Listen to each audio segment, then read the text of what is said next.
हमारा भी जीवन है, हम पैदा होते हैं और निर्दोष निष्कलंक पैदा होते हैं। हमारा जीवन भी आगे बढ़ता है। धीरे धीरे जीवन में बहुत सारी चीजें आती हैं। हर दिन हर पल हमारा जो सत्य आज है कल बदल जाता है। हमारा मन आज जिसको प्रेम करता है कल उससे घृणा करता है, आज जिससे घृणा करता है कल उससे प्रेम करता है। यानी हमारा सत्य भी बदलता है। रोज पल प्रतिपल हमारी सच्चाई बदल जाती है, हमारी सुंदरता बदल जाती है। सुंदरता, आज युवा हैं आप, बहुत खूबसूरत, लेकिन कल वृद्ध होंगे और ये सुंदरता जो चेहरे की आज दिख रही है कल धीरे धीरे ढल जाती है। आज जो केस काले और लहरा रहे हैं एक दिन धूप में चलते चलते सफेद हो जाते हैं। तभी हम कहते हैं कि ये बाल मैंने धूप में सफेद नहीं किए हैं, अनुभव और उम्र से आए हैं, लोग कहते हैं। यानी हमारी सुंदरता भी बदलती है, क्षय होता है।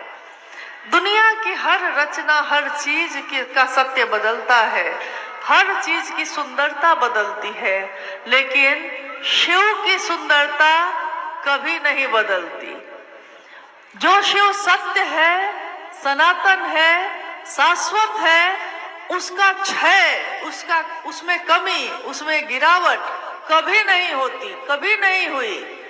मात्र शिव के लिए धरती के लोगों ने कहा है कि वो स्वयं भू हैं। उसी को हम लोग थोड़ा आसान शब्दों में शंभु कहते हैं। शंभु मतलब कि जो स्वयं से पैदा हुआ हो, उनके माता पिता का भी कोई पता नहीं, अजन्मा है, नित्य है, नवीन है, निहंगी है, शमशानी है, उमा का पति है, गृहस्थ जीवन के लोगों का साकार आदर्श है, और एक तरफ अघोर है, महाकाल है, महाकपालेश्वर है, एक तरफ उमा के पति के रूप में प्रेम की पराकाष्ठा है, और एक तरफ निशंगी है, काल को नियंत्रित करने वाला।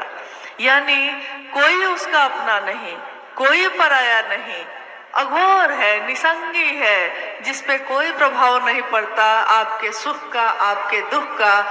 और दूसरी तरफ वही शिव, उसी शिव की चेतना, उसी शिव की ऊर्जा इतनी सूक्ष्माति सूक्ष्म है, इतनी सूक्ष्माति सूक्ष्म है कि हम पुकारते हैं और वह सुनता है। मनसा क्या है हमारी, यही वहां पे स्वीकार होती है। मुझ में तो ऐसी कोई बात नहीं, आप में भी कोई ऐसी बात नहीं, लेकिन शिव से पुकारा है दिल ने, दिल से पुकार बैठा है एक शिष्य कि गर्मी हो जाती, धूप हो जाती। देखिए वो मालिक, वो शिव कितने करीब से सुनता है, कितनी जल्दी सुन लेता है, कितने करीब से। मालिक बड़े करीब से सुनता गरीब की, तज लाज अपनी, लाज रखता उसकी। जो शिव अपने लाज को छोड़कर अपने शरण में आए हुए लोगों की लाज रखते हैं, उनकी इज्जत रखते हैं, वो शिव अनेक रूप हैं जिसके। साहब ने कहा कि आपके जो गुरु हैं, आप जो सोचते हैं कि अरे ये तो शिव ही तो है, यही शिव ना जिसकी पूजा होती है, यही शिव ना जिसके लिए व्रत रखते हैं, जिसको जल चढ़ाते हैं।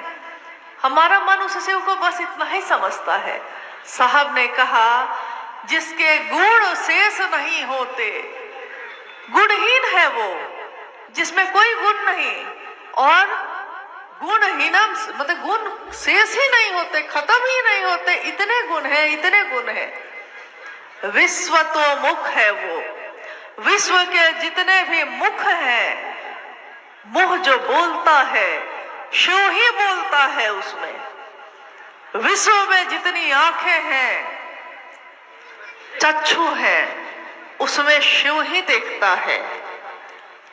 विश्व में जितने पांव हैं जो चलते हैं इस धरती पे, जिसकी ऊर्जा से चलते हैं, वो शिव स्वयं चलता है। सोचिए, एक तरफ तो शिव की ऊर्जा का आर पार नहीं है, तो हमारे आपके जैसा गरीब और असहाय आदमी तो उस शिव को दूर से ही प्रणाम करता था आज तक और कहता था महादेव हैं आप, महाकाल हैं आप। लेकिन हमारे जैसे लोग आपके नजदीक कैसे होंगे? दुनिया के लोग दूर से ही महादेव को प्रणाम करके कप कपाते हाथों से, आंसू भरे आंखों से देखते रहे हैं आज तक। हजारों वर्षों का इतिहास यही है। लेकिन इसी कलयुग में, जिसके लिए अभी अभी थोड़ी देर पहले आपने एक शब्द सुना कि घोर कलयुग है, सही है। जब भी हम कुछ खराब होते देखते हैं तो हमको लगता है अरे कलयुग है भाई, ऐसा कलयुग में होगा, कोई आश्चर्य की बात नहीं है। दोस्त दोस्त का दुश्मन होगा, भाई भाई का गला काटेगा। लोग कहते हैं घोर कलयुग है, इस कलयुग में तो ऐसा ही होगा। और साहब कहते हैं कलयुग है ये, दूसरे किसी गुरु से काम नहीं चलेगा। हे महादेव तुम जागो, शिव तुम जागो और इस धरती पे उतर जाओ, क्योंकि तुम्हारे बिना अब किसी से काम नहीं चलना है। तो अब सोचिए कि इसमें जन्म लेना हमारा सौभाग्य है कि दुर्भाग्य है? सौभाग्य है, परम सौभाग्य है।